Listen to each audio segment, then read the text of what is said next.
জানো আমিও জানি সাদিক কাইম ডাকসু বিপি। আমার মনে হয় বাংলাদেশের সাম্প্রতিককালে এই স্লোগানটা ব্যাপকভাবে ভাইরাল হয়েছিল। আমাদের সেই প্রিয় সন্তান আমাদের সাথে একাত্মতা ঘোষণা করেছে। আমরা জাতীয়করণ প্রত্যাশী জোটের পক্ষ থেকে আমাদের এই সন্তানতুল্য শিক্ষার্থীদের আমরা সমৃদ্ধ ভবিষ্যৎ কামনা করি।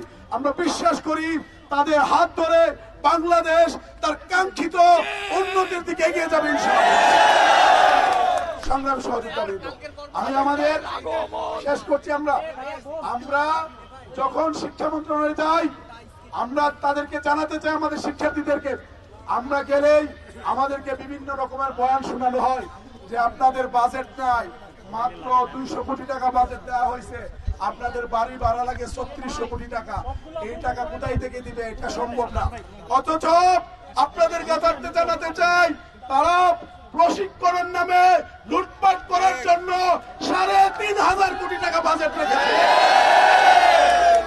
ওই 3500 কোটি টাকাকে ট্রান্সফার করলেই সহজেই শিক্ষকদের এই 20% বাড়ি ভাড়া এই মাস থেকে কার্যকর করা সম্ভব। কিন্তু তারা তো লুটপাটের খেলা জমিয়েছেন ওখানে।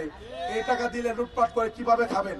তবে আমি একটা কথা বলতে চাই যে আপনাদের মস্তদে বসে লুটপাটে যেভাবে মত্ত হয়েছেন, যদি লোভ বেশি হয়ে যায় ওই 33-34 কোটি 3500 কোটি টাকা খাইতে গিয়ে 2 লক্ষ কোটি টাকা এগুলো কিন্তু খাওয়ার সুযোগ বন্ধ হয়ে যাবে।